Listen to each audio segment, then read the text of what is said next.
Olá, bem-vindo ao Ponto de Encontro. A lentidão processual é um dos principais problemas do judiciário brasileiro.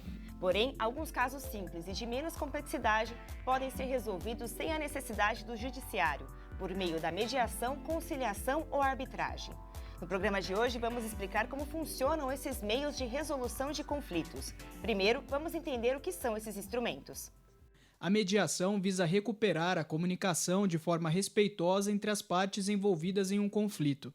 Não é necessária interferência do mediador. Ambas as partes chegam a um acordo sozinhas e se mantêm autoras de suas próprias soluções. Já na conciliação, o conciliador tem o direito de sugerir uma solução para o conflito. Neste tipo de instrumento, existe um problema evidente, que pode ser acordado de forma justa para ambas as partes.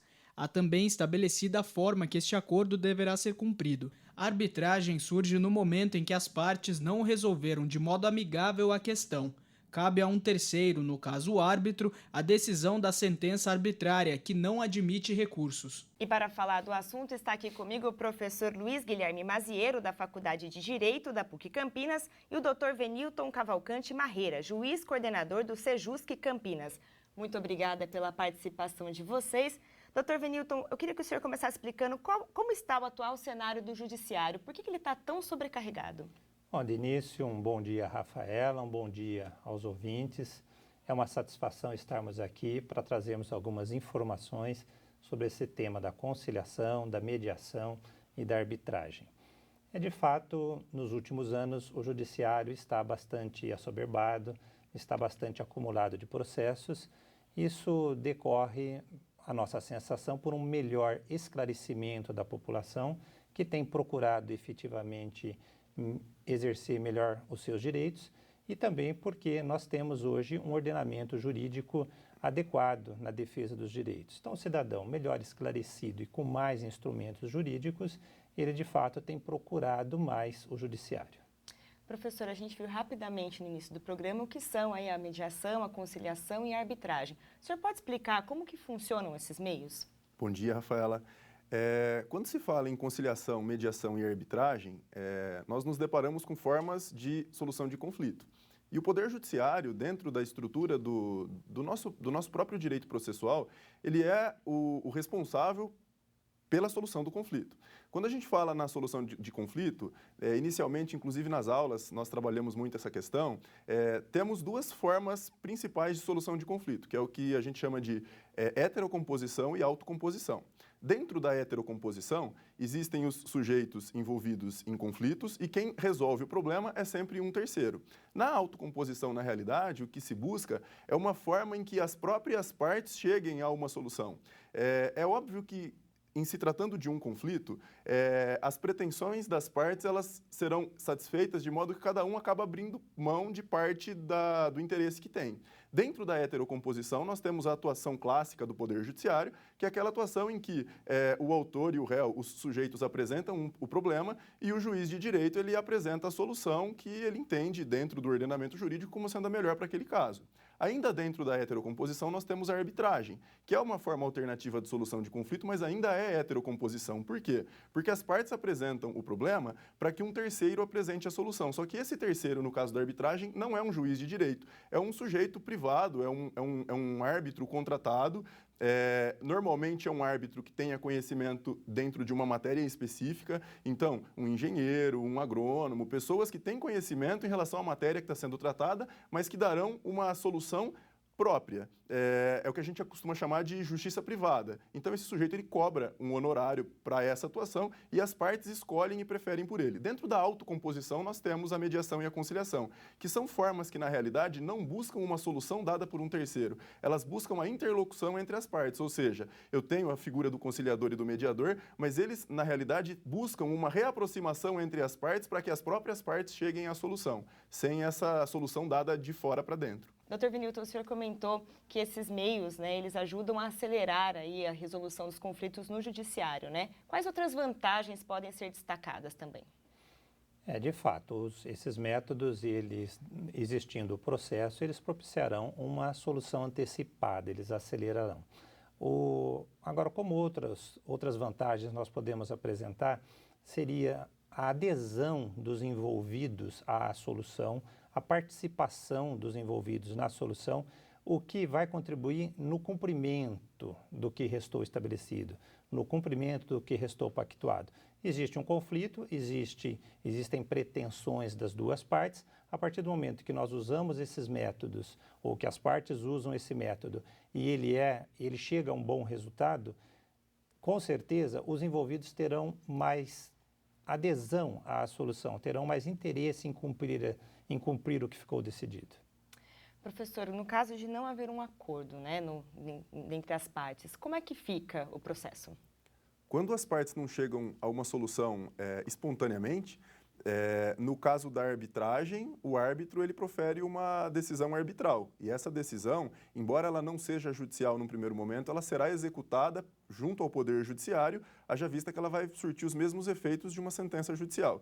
Já no âmbito processual, quando a mediação e a conciliação elas não surtem o efeito, aí o processo ele é encaminhado para que o juiz profira uma decisão, que poderá ser uma sentença em primeira instância ou um acórdão quando o processo estiver tramitando pelo tribunal, e aí essa decisão ela é proferida por um terceiro, no caso o juiz, e ela vai ter que ser cumprida pelas partes. Inclusive, a legislação processual ela estabelece mecanismos que visam o cumprimento obrigatório daquela obrigação e daquela determinação imposta, mas aí é imposto.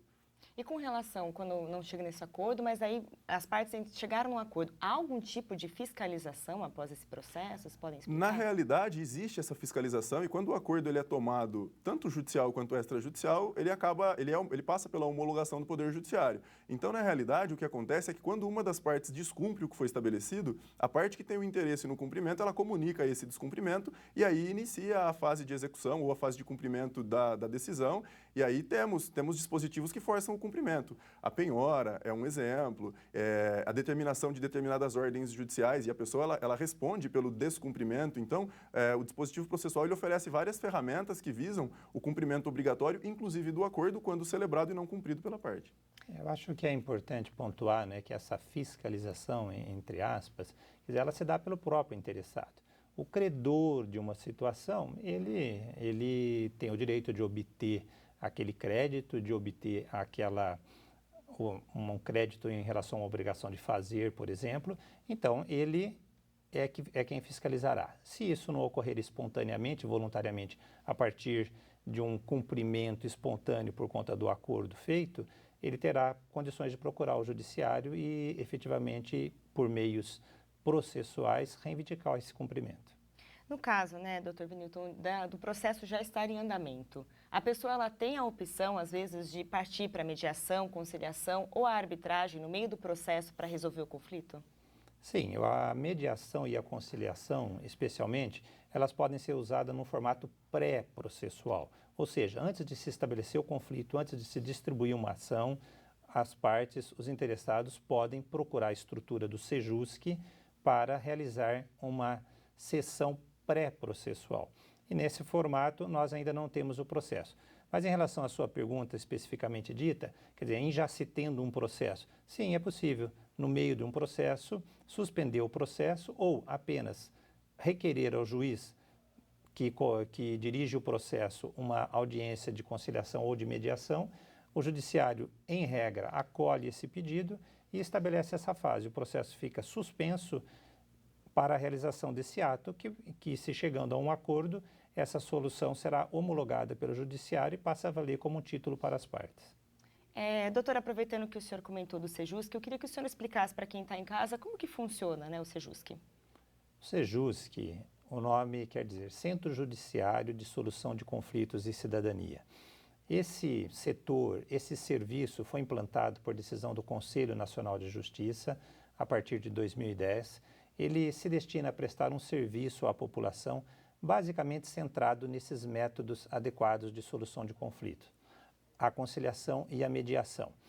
Uma característica importante do SEJUSC é que ele pode atender a população num âmbito pré-processual, que é um dos momentos que o SEJUSC atua.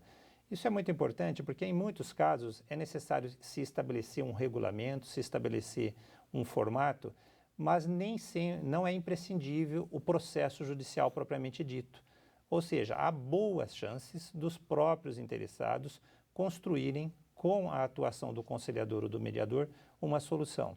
Nesse caso, o cidadão pode procurar diretamente o Sejusc, agendar uma reunião e participar de uma audiência onde se construirá essa solução. É um método bastante adequado, de fácil acesso e que também se caracteriza pela celeridade. Em regra, as audiências são marcadas para 2 ou 3 semanas. Legal. E aqui na PUC Campinas, desde o início desse ano, a Faculdade de Direito tem um grupo de estudo sobre arbitragem. Confira na reportagem de Vinícius Purgato. As alunas da Faculdade de Direito da PUC Campinas, Amanda e Rafaela, trouxeram para a universidade, no fim do ano passado, uma premiação conquistada no 14º concurso de arbitragem internacional realizado na Cidade do México. Na bagagem também veio a ideia de tornar a experiência em uma prática acessível a todos os estudantes. Foi aí que surgiu o grupo de estudos sobre a arbitragem, que tem como principal objetivo aprofundar os conhecimentos sobre o tema, além de preparar os alunos para outras competições no Brasil e no exterior. A importância da arbitragem é mostrar tanto para o aluno, que é o futuro profissional, e também para a sociedade em geral, que existem outros meios, além do judiciário, para a solução de conflito. Nós damos todo o apoio na organização do grupo de estudos, o apoio aos professores coordenadores, que estão dando apoio também, que via de regra são os professores desta disciplina de prática alternativa de solução de conflito, na qual se insere a arbitragem, e a universidade também tem dado todo um apoio, arcando com as inscrições desses concursos. As reuniões ocorrem a cada 15 dias, normalmente aos sábados, e semanalmente durante o período acadêmico. Os estudantes recebem a orientação de professores do curso. Uma delas é a professora Renata Gaspar, que coordenou as alunas na apresentação no México. Você fazer tudo isso para orientar uma equipe, para participar de uma simulação de um caso real, é muito mais enriquecedor, é muito mais profundo e é muito mais intenso. Isso influencia diretamente não só no aprendizado dos alunos, mas também é um cartão de visita para eles pleitearem depois uma melhor condição, por exemplo, no escritório de advocacia. O próximo desafio está marcado para outubro, na 7ª competição brasileira de arbitragem. Para Rafaela, até quem não pretende concorrer deveria iniciar os estudos sobre o tema. Nós estudamos no grupo casos de competições antigas, estudamos sobre arbitragem, o que é, os princípios, para que se entenda e possa aplicar na prática, né? A ideia do grupo é que tenha uma prática na arbitragem. E a prática na arbitragem não deixa de ser uma prática no direito, porque você tem a oportunidade de fazer uma sustentação oral, você tem a oportunidade de fazer o que muitas vezes num estágio você não faz. Professor Mazieiro, eu queria que o senhor explicasse um pouquinho qual é o papel do advogado nesses meios para a resolução de conflito. O advogado, nós costumamos brincar que é o primeiro juiz da causa, né? Então, é o advogado que tem o contato direto com a pessoa que apresenta o problema na grande maioria das situações. Mas eu não diria que essa função ela compete apenas ao advogado.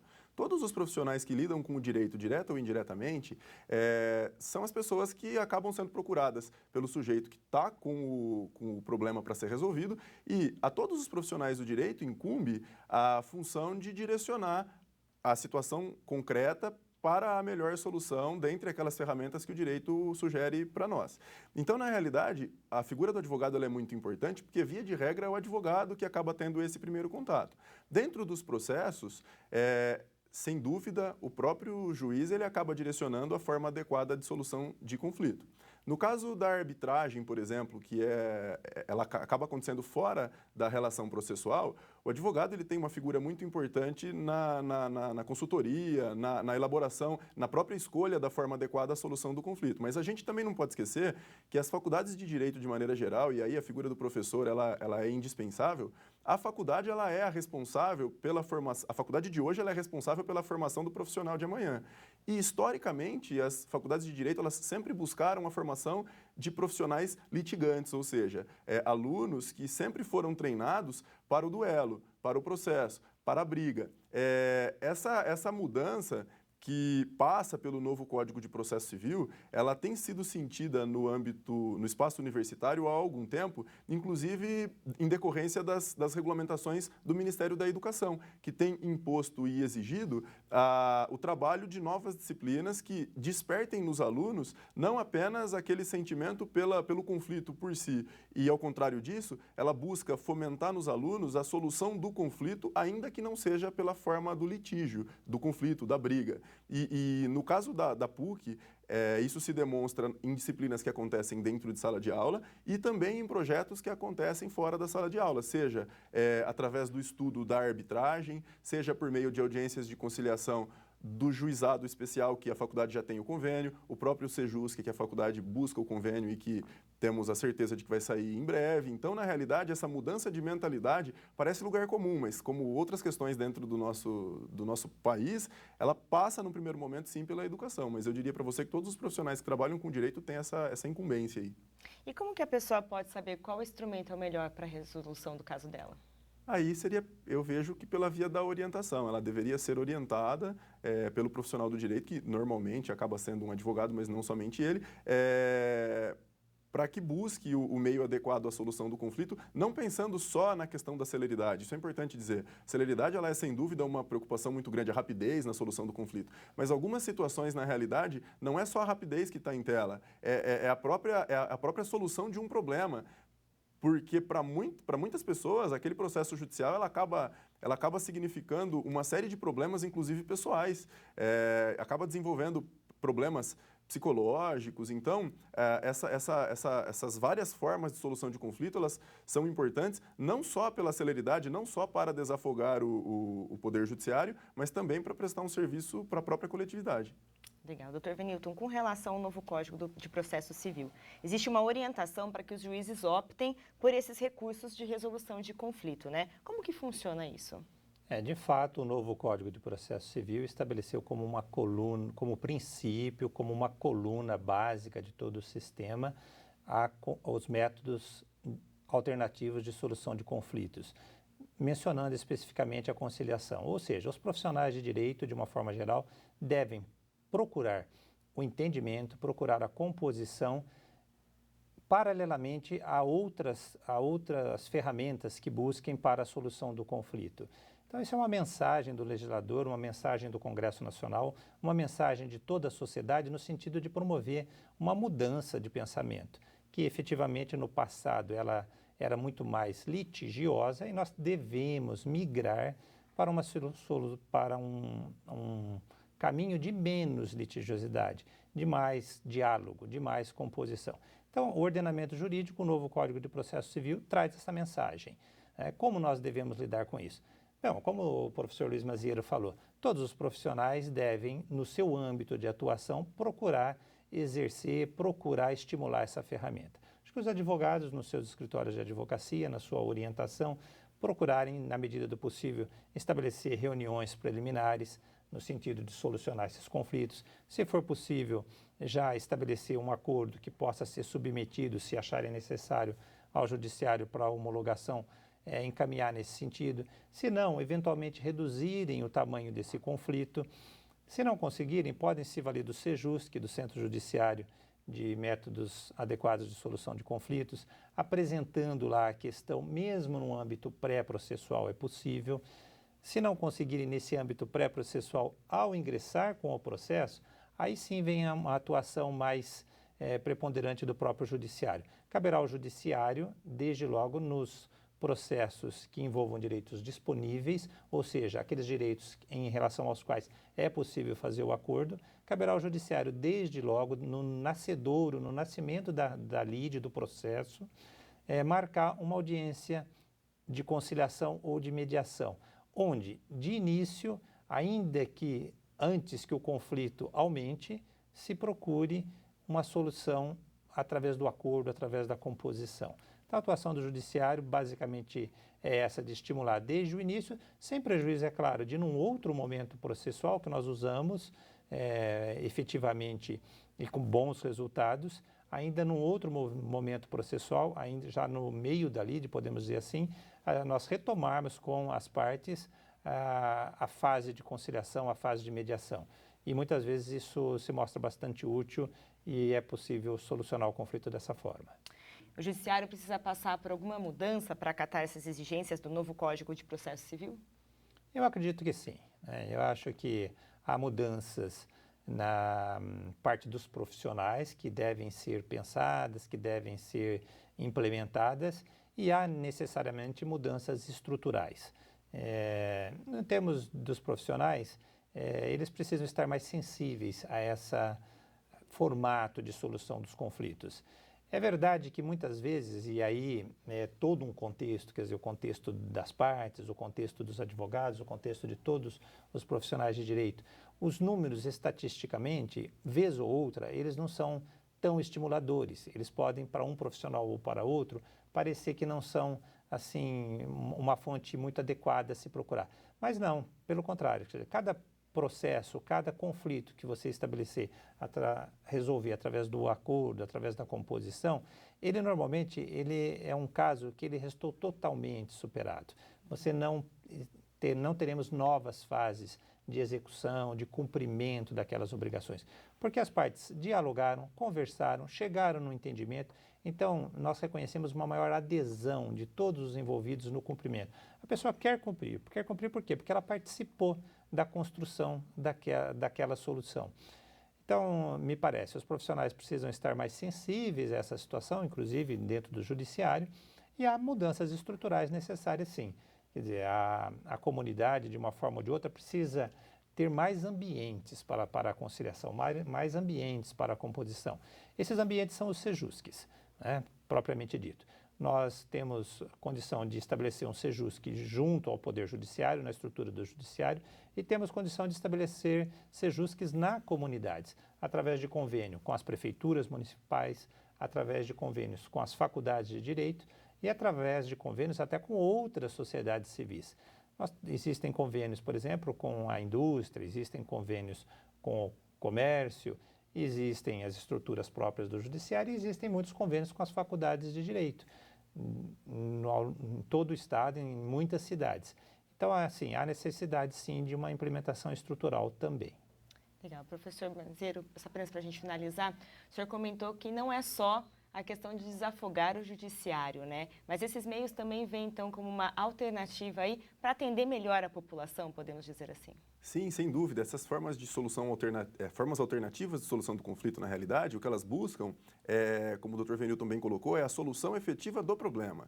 Se você está diante de um impasse, de um conflito, é claro que dificilmente você vai voltar na condição anterior ao problema. Agora, nós temos algumas alternativas. Ou chegar a uma solução que será dada por uma terceira pessoa, que não tem um contato pessoal com as partes envolvidas, ou os próprios sujeitos envolvidos sentarem de maneira civilizada, conversarem a respeito do problema e tentarem uma solução que, ainda que não seja a idealizada por cada um deles, consiga efetivamente botar fim num problema que por vezes se arrasta por anos.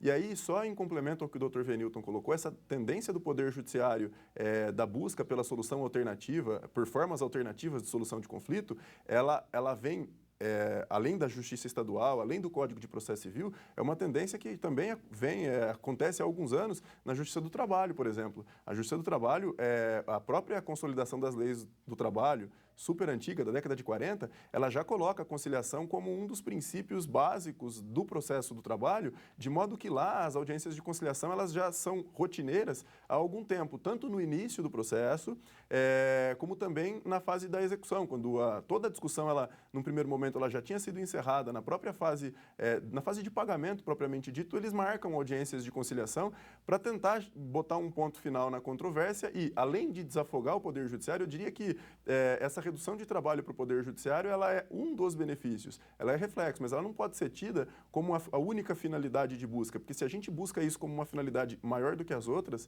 a gente acaba colocando o cidadão num segundo plano, porque o problema ele fica numa segunda dimensão, numa segunda condição, na medida em que o objetivo é reduzir o processo. Na realidade, a redução da quantidade de processos, a aceleração da tramitação dos processos, ela é um ganho dentre vários outros ganhos que nós temos quando as próprias partes, de maneira cordial, chegam num ponto em comum para o fim, para o encerramento da discussão toda. Então, infelizmente, o nosso tempo está acabando. Eu queria abrir um espaço para vocês deixarem as considerações finais dos senhores. Bom, eu queria agradecer esse espaço criado pela universidade para o nosso diálogo. Acho muito proveitoso toda a região, para todas as pessoas que integram a região. E já aproveitando, o curso de Direito da PUC está no prédio novo, né, desde esse ano, e a Faculdade de Direito ela oferece vários serviços para os cidadãos. Então, temos lá o espaço da assistência judiciária, que faz o atendimento judicial para pessoas que não têm condição de contratação de advogado, e temos também o convênio com o Tribunal de Justiça, que oferece o juizado especial cível para questões que não ultrapassem o teto de 20 salários mínimos. E tanto a assistência judiciária quanto o juizado, eles já têm a capacitação para essas formas alternativas de solução de conflito, em audiências de conciliação, que são realizadas dentro do espaço da própria universidade, no caso do juizado especial cível.